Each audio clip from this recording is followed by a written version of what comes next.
Les experts, vous êtes prêts? Bien. Yeah. Oui? OK. On vous donne la parole. Emmanuel, je me pose la question, quelles orientations, parce que tu as une expérience qui est quand même avérée dans tout ce qui est business, développement d'activité, quelles orientations, sur base de ce que nous vivons, sur base du contexte dans lequel évolue le business en Afrique, doivent être suggérées humblement pour maintenir le développement d'une activité?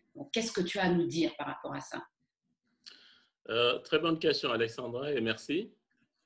Avant de commencer, bon, je vais revenir sur le thème. On parle de vente et crise. Mais en fait, c'est important aussi de prendre un peu de hauteur pour avoir une vue globale en fait de la situation, pour contextualiser les choses. Parce que souvent, on dit que la crise, c'est quelque chose qui vient amplifier en fait soit des faiblesses que vous avez déjà dans votre organisation et ça vient plus vous montrer voilà, quelles sont les difficultés que vous aviez en termes structurels en fait. Donc pour moi, le problème de la vente, ce n'est pas juste une question conjoncturelle, ce n'est pas juste lié à cette crise-là.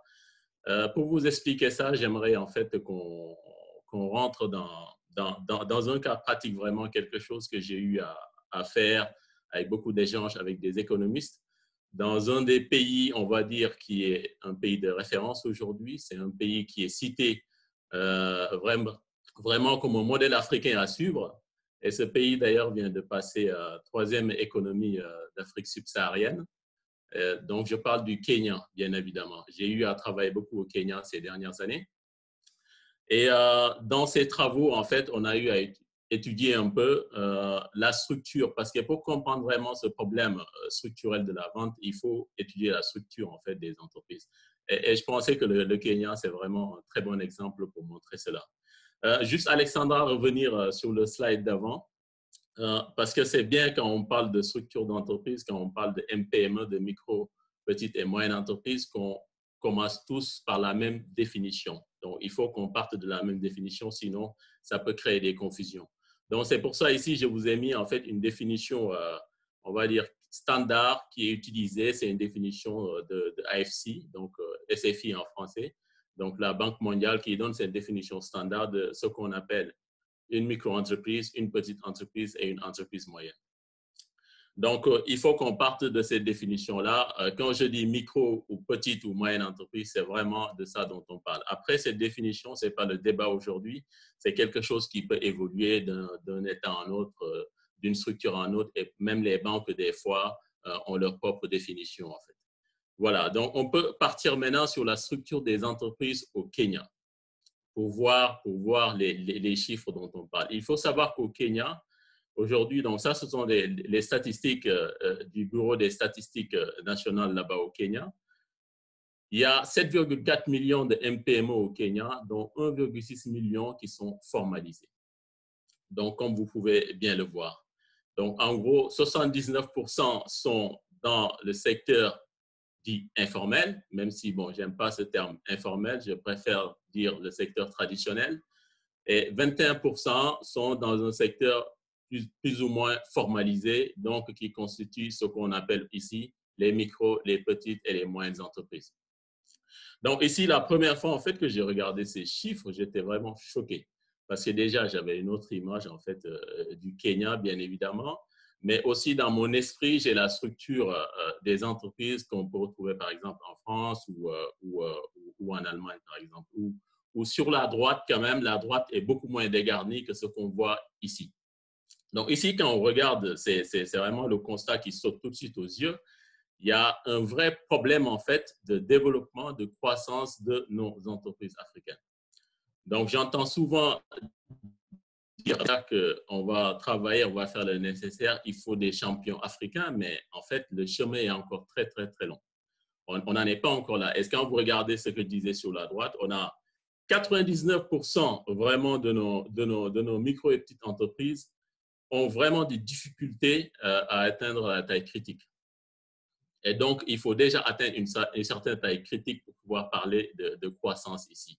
Et même quand on regarde dans les entreprises formalisées, on voit que beaucoup d'entreprises, en fait, quelque part, vivotent, si je peux me permettre. Donc, que ce soit micro ou petite entreprise, et ces entreprises ont vraiment beaucoup de mal à atteindre le niveau supérieur. Il ne faut pas oublier les moyennes d'entreprise. Au Kenya, il y en a. Là, ici, évidemment, j'exclus tous les groupes étrangers et aussi les institutionnels. Mais il y a quand même des moyennes entreprises au Kenya. Le problème de ces moyennes entreprises, c'est pareil aussi. Ces moyennes entreprises ont beaucoup de difficultés à passer à l'étape supérieure. Ici, en Europe, vous allez voir, par exemple, l'étape supérieure, ce sont des entreprises à taille intermédiaire, également des grandes entreprises. Et en Allemagne, par exemple, il y a une proportion beaucoup plus importante à ce niveau-là et une proportion qui est plus dans le secteur industriel. Donc, ce qui explique aussi le problème de chômage de masse qu'on peut connaître dans nos pays.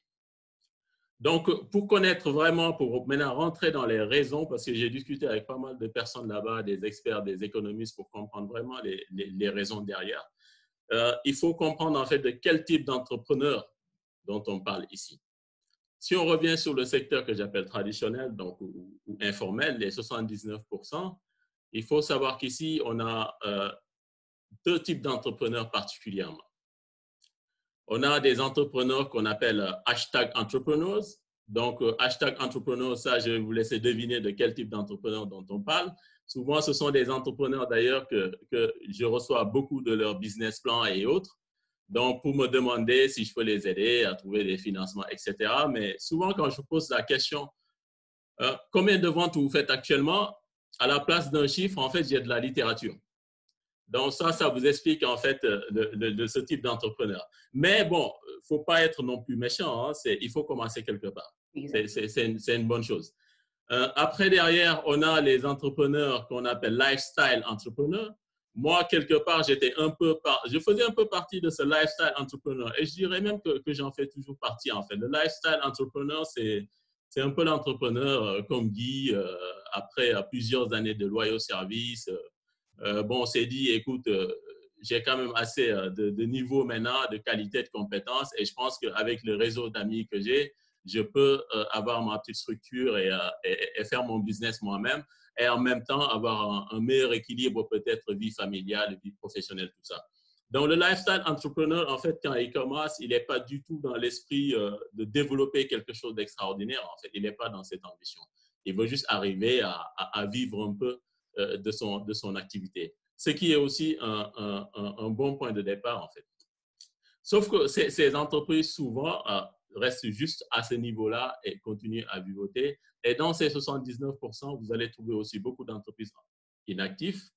Pour faire un parallèle, c'est avec l'histoire de l'inclusion financière. Je me rappelle les dernières années, on a beaucoup parlé d'inclusion financière. Donc, les banques, c'était la course à quelle banque ouvre le plus de comptes. Et après, les banques se sont rendues compte très rapidement, on ouvre des comptes, mais quand vous regardez leur base de données, il y a plus de la moitié, en fait, qui sont des comptes dormants. Donc, ici, c'est un peu le même phénomène. Donc, on crée beaucoup d'entreprises, mais souvent, ces entreprises, en fait, ne tournent pas ou bien ne tournent pas de façon constante, en fait. C'est vraiment assez sporadique. De temps en temps, il y a de l'activité, de temps en temps, il n'y a rien. Et des fois, l'entrepreneur, il va allier, on va dire, une activité salariat avec l'entrepreneuriat. Et donc, toute cette proportion-là, c'est 79%. Si on doit leur donner vraiment un nom, on va dire que c'est de l'entrepreneuriat de subsistance, en grande majorité. C'est vraiment, au Kenya, ils appellent ça side hustle. Ça veut dire, j'ai mon salariat, et ça, je pense qu'on le fait tous. Hein. On est salarié, mais en même temps, à côté, on a des petites affaires parce qu'il faut arrondir les fins de mois. Donc, ici, il y a un vrai problème de comment ces entreprises doivent faire, comment nos entrepreneurs doivent vraiment faire pour atteindre et sortir en fait de cette catégorie-là pour passer vers l'autre catégorie. Maintenant, quand on arrive vers l'autre catégorie, dans les entreprises formelles, vous voyez, 92,2% de micro. Donc, ça ne bouge pas en fait. La machine est en panne et on peut le voir ici. Et la machine est en panne pour une raison principale, en fait. Il y a un terme que j'aime bien et qu'on utilise beaucoup au Congo, il n'y a pas de carburant. Donc ici, il faut dire que sans carburant, ça ne bouge pas. Et l'autre phénomène qu'on a constaté dans ce secteur formalisé, pourquoi la machine est souvent grippée, même avant le coronavirus? Parce qu'en fait, ces entreprises, il y a un phénomène, il y a un type d'entrepreneur là-bas au Kenya qu'on appelle tenderpreneurs. Tender, en français, c'est appel d'offres. Donc, ce sont les entrepreneurs d'appel d'offres. Et en fait, ce phénomène-là fait que ces entreprises, j'ouvre une entreprise parce que j'ai un parapluie politique qui me permet d'obtenir un marché et puis de faire un business, et puis je passe encore à une autre opportunité. Donc, cette façon de fonctionner-là, cette mentalité-là, fait qu'il est impossible, en fait, de toute façon, d'aller de l'avant parce que tout simplement, il y a un changement de mentalité qui doit s'opérer ici. Et ce changement de mentalité, c'est, pour le comprendre, il faut juste voir le carburant dont on parle. Si vous voulez vraiment atteindre une taille critique et à un moment donné croître, il faut qu'il y ait un flux constant et régulier de ce carburant pour alimenter la machine. Et ce flux constant et régulier, on ne peut pas l'obtenir si on compte uniquement sur le parapluie politique, si on compte uniquement sur son petit réseau d'affaires, ou si on compte uniquement sur un argument que j'entends beaucoup, fait en Afrique par des Africains. Donc, le fait en Afrique ou bien le fait au Congo par des Congolais ne suffisent pas pour atteindre cette taille-là et vraiment pour grandir. Et ça, c'est un problème vraiment de fond qui est lié aussi à ce que j'appellerais ici une culture de la vente, une culture d'excellence commerciale en fait.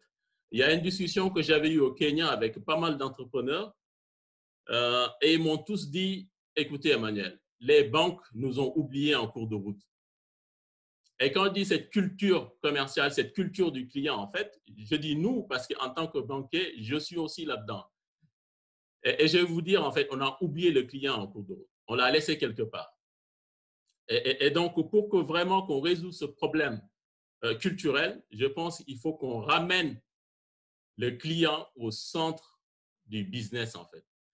Et on ne peut pas ramener le client au centre du business si on utilise la vente, la formation, le marketing ou même la communication comme une variable d'ajustement, surtout en période de crise.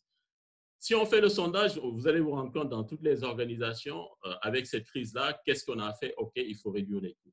Les premiers budgets qu'on va raboter, c'est formation, communication, marketing, puisque ce n'est pas si nécessaire que ça. Et même dans nos exercices de budgétisation, souvent, ce sont les parents pauvres, en fait. Donc, je pense qu'il y a vraiment un changement de paradigme à avoir ici. Il faut institutionnaliser cette culture du client dans nos organisations pour avoir cette capacité d'élargir sa base de clients, pour avoir cette capacité de bien comprendre les besoins de ces clients-là. Et ainsi, on pourra alimenter de façon constante et régulière cette machine-là avec du carburant, un flux de carburant qui va venir vraiment de cette clientèle-là. Et je pense qu'il faut qu'on utilise cette crise-là comme une opportunité pour se dire, OK, qu'est-ce qu'on doit faire? Qu'est-ce qu'on peut faire pour ramener le client au centre en fait, de notre business? Et pour cette partie-là, je pense que je vais laisser la parole à Alexandra et va vous donner vraiment des clés pour essayer de faire ce qu'il faut pour récupérer le client qu'on a laissé en cours de route. Alexandra, qu'est-ce que tu peux nous dire là-dessus par rapport à la relation client? Comment ramener d'une part le client pendant cette période de crise-là pour maintenir son activité à flot et comment maintenir ces efforts-là pour vraiment changer cette mentalité-là?